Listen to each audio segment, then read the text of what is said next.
What's the significance of the FBI's intervention in this last week of the US election campaign in the case against Hillary Clinton?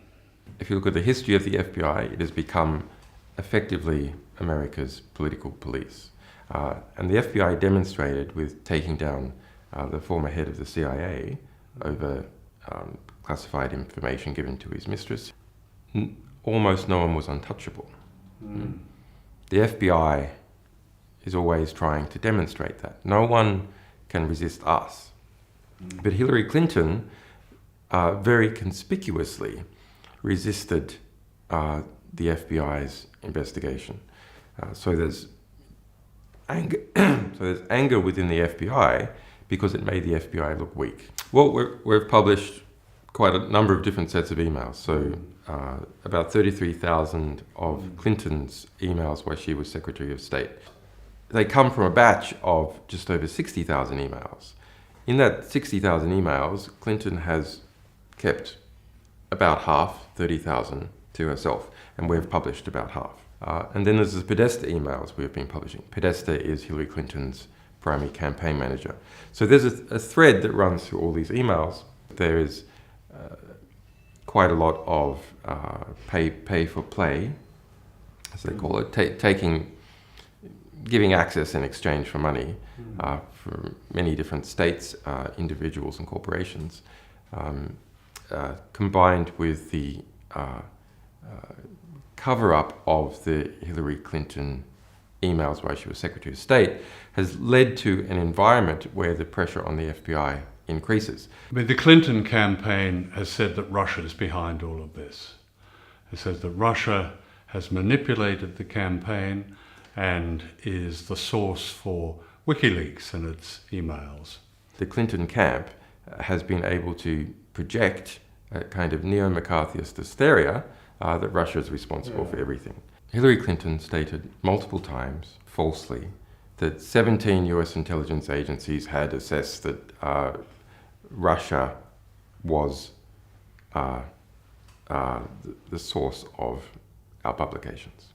Okay, that's false.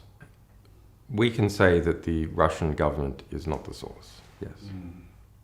Wikileaks has been publishing for 10 years. In that 10 years, we've published 10 million documents, several thousand individual publications, several thousand different sources, and we have never got it wrong.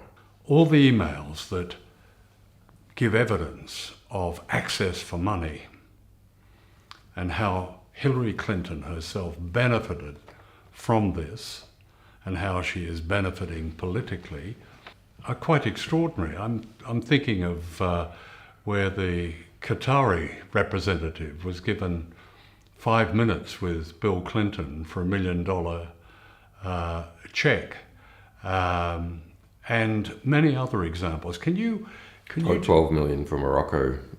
12 million from Morocco. For Hillary Clinton to attend. In terms of the foreign policy of the United States, that's where, for me anyway, where the emails are most revealing, where they show the direct connection between Hillary Clinton and the foundation of jihadism, of ISIL in the Middle East. Can you talk something about that? How the emails demonstrate this connection between those who are meant to be fighting the jihadists, ISIL, are actually those who have helped create it.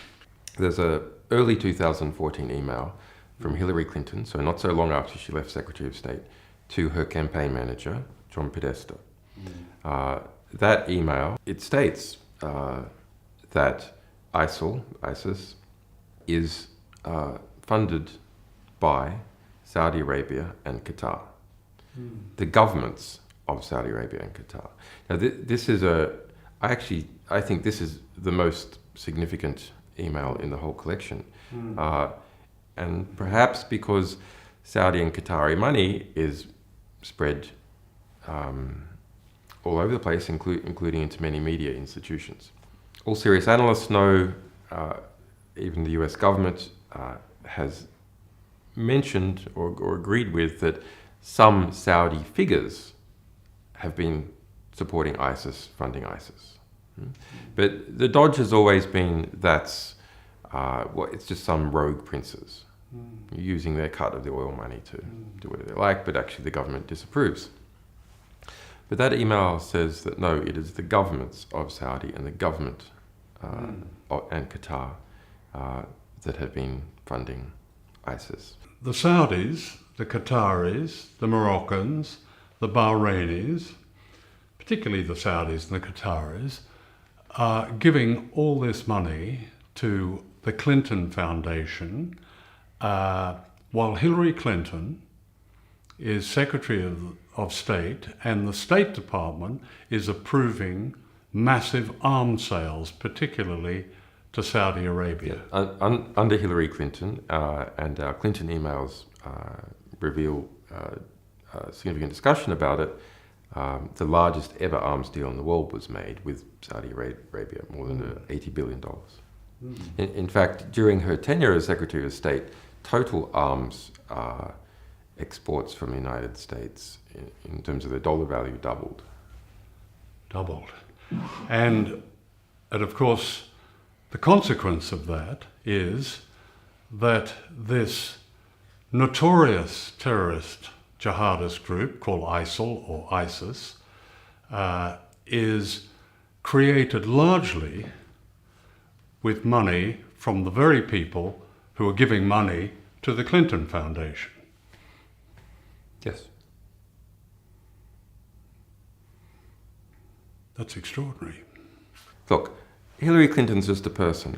I actually feel quite sorry for Hillary Clinton as a person, because I see someone who is eaten alive by their ambitions, tormented, literally to the point where they become sick.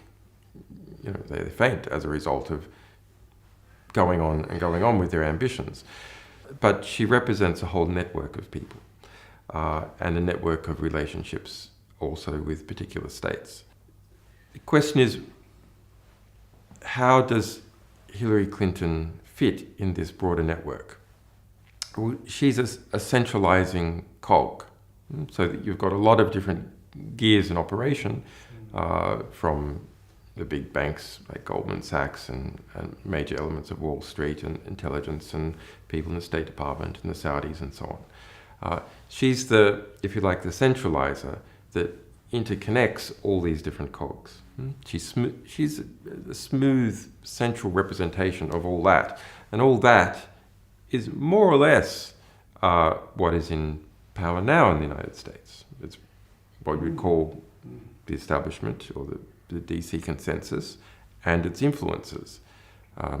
In fact, one of the more significant Podesta emails that we released was about how the Obama cabinet was formed. And half of the Obama cabinet was basically nominated by a representative from Citibank. Well, it's quite amazing. Didn't Citibank supply a list which turned out to be mostly the Obama cabinet? Yes. So Wall Street decides the cabinet of the President of the United States. But if you were following the Obama campaign back then closely, you could see it had become very close to banking interests. It wasn't so close to oil interests, but it was very close to banking interests. Yeah. So I think you can't properly understand Hillary Clinton's foreign policy without understanding Saudi Arabia. The connections with Saudi Arabia are so intimate. Why was she so demonstrably enthusiastic about the destruction of Libya? Can you talk a little about just what the emails have told you about what happened there, because Libya is such a source for so much of the mayhem now in Syria, the ISIL, jihadism, and so on. And it was almost Hillary Clinton's invasion. What do the emails tell us about that? Libya, more than anyone else's war, was Hillary Clinton's war. Barack Obama initially opposed it. Who was the person who was championing it? Hillary Clinton. That's documented throughout her emails. She put her favoured agent, in effect, Sidney Blumenthal, onto that. There's more than 1,700 emails out of the 33,000 Hillary Clinton emails we published just about Libya.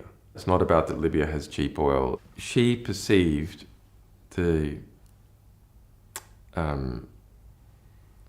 removal of Gaddafi and the overthrow of the Libyan state, something that she would use to run in the general election for president. So late 2011, there's an internal document called the Libya TikTok that is produced for Hillary Clinton, and it's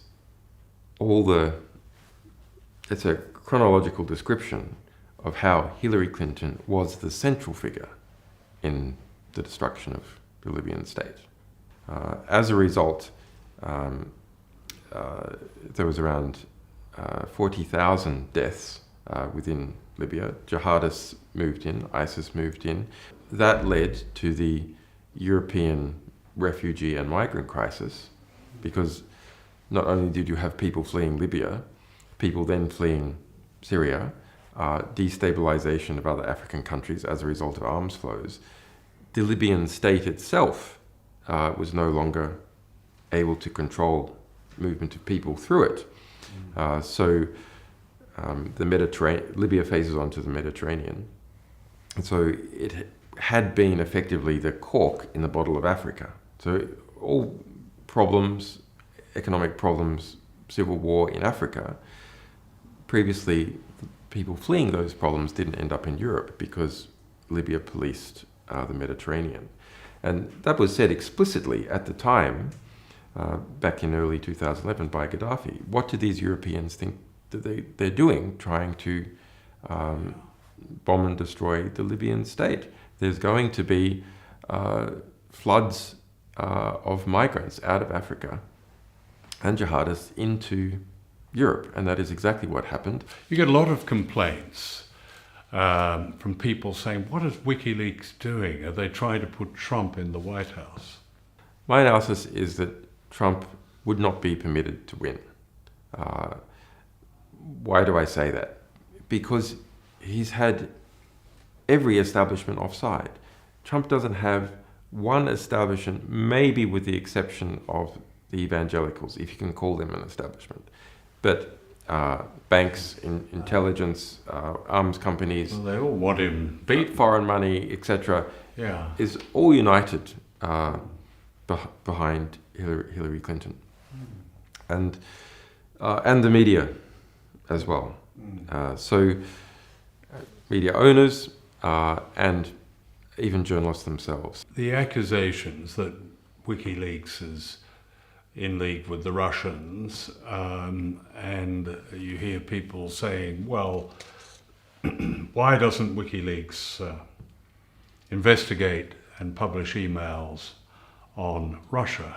We have published over 800,000 documents of various kinds that relate to Russia. Most of those are critical. And a great many books have come out of our publications about Russia, most of which are critical. And our documents have gone on to be used in quite a number of court cases, refugee cases of people fleeing some kinds of claimed political persecution in Russia, which they use our documents to back up. Do you take yourself a view of the US election? Do you have a preference for Clinton or Trump? Donald Trump what does he represent in the American mind and in the European mind? He represents American white trash. Deplorable and irredeemable.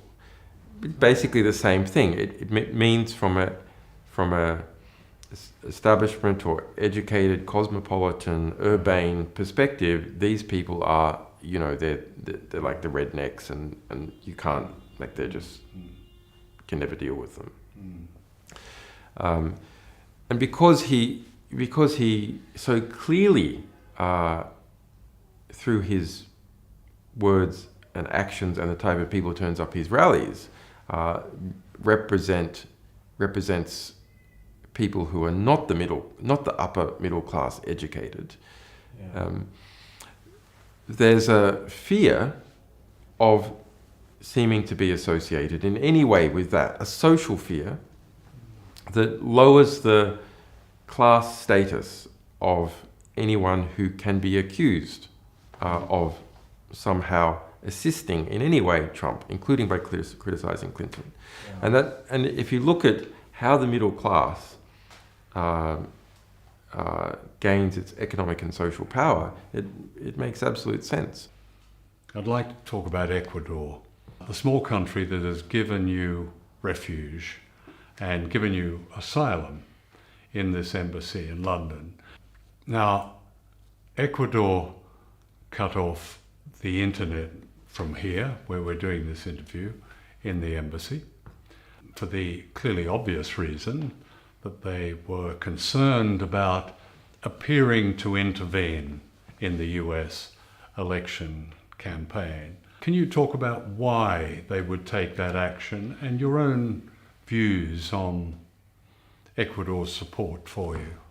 Let's go back 4 years ago. Right. Ecuador, I made an asylum application to Ecuador in this embassy because of the US extradition case. Yeah. And the result was, after a month, I was successful in asylum application, and then the embassy has been surrounded by police. Quite an expensive police operation, which the British government admits to spending more than £12.6 million. They admitted that over a year ago. And now there's undercover police and there's robot surveillance cameras of various kinds. So that there has been a quite serious conflict right here in the heart of London between Ecuador, a country of 16 million people, and the United Kingdom and the Americans who have been helping on the side. So that was a brave and principled thing for Ecuador to do. Now we have the US election on foot. The Ecuadorian election is in February next year. You have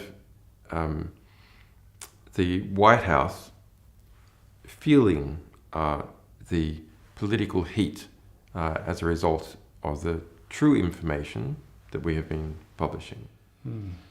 Wikileaks does not publish from the jurisdiction of Ecuador, from this embassy, or in the territory of Ecuador. We publish from France, we publish from Germany, we publish from the Netherlands, and a number of other countries, so that the attempted squeeze on Wikileaks is through my refugee status.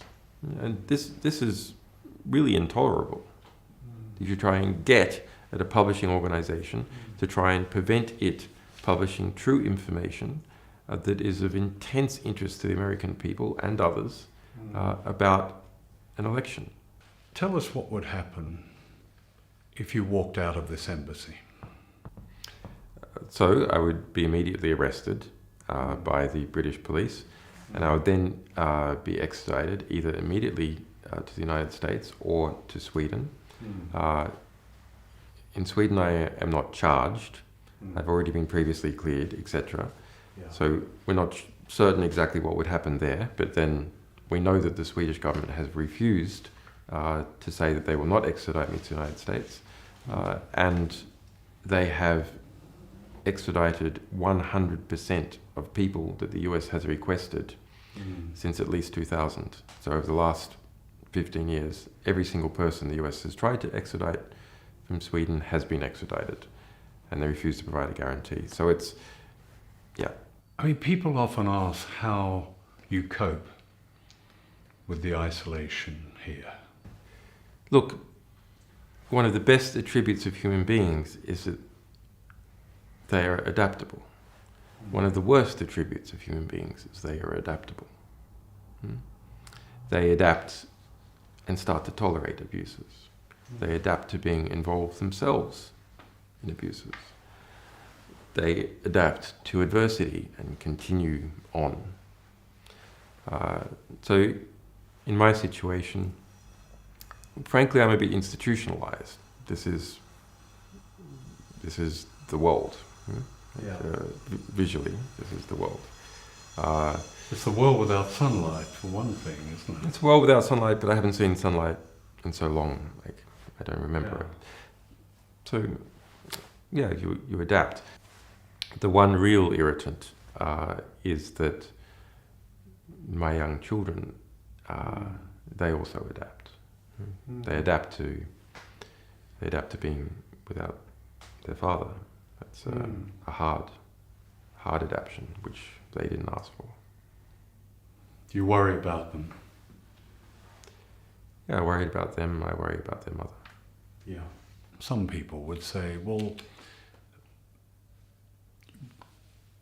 why don't you end it and simply walk out the door and allow yourself to be extradited to Sweden? The UN has looked into this whole situation. They spent 18 months in formal adversarial litigation, me at the UN versus Sweden and the UK. Who's right?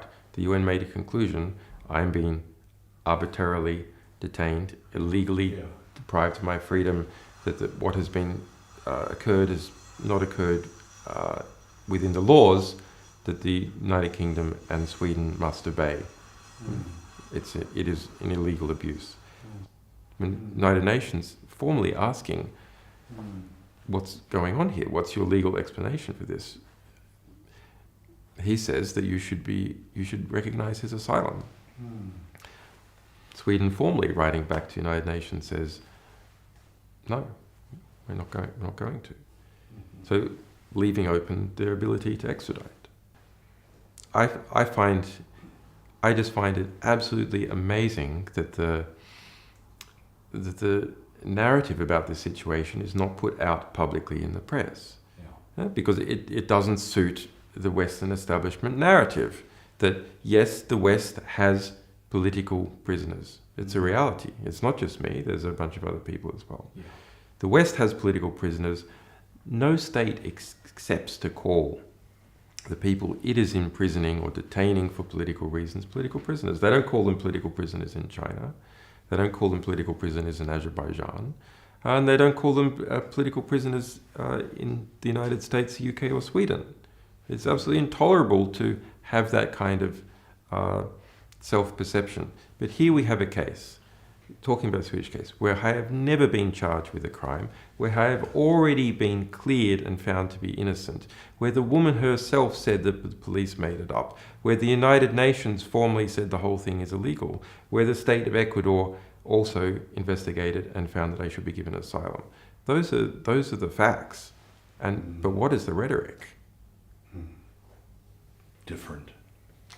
The rhetoric is pretending, constantly pretending that I have been charged with a crime, never mentioning that I have been already previously cleared, never mentioning that the woman herself says that the police made it up, trying to avoid that the UN formally found that the whole thing is illegal, never even mentioning that Ecuador made a formal assessment through its formal processes and found that, yes, I am subject to persecution by the United States.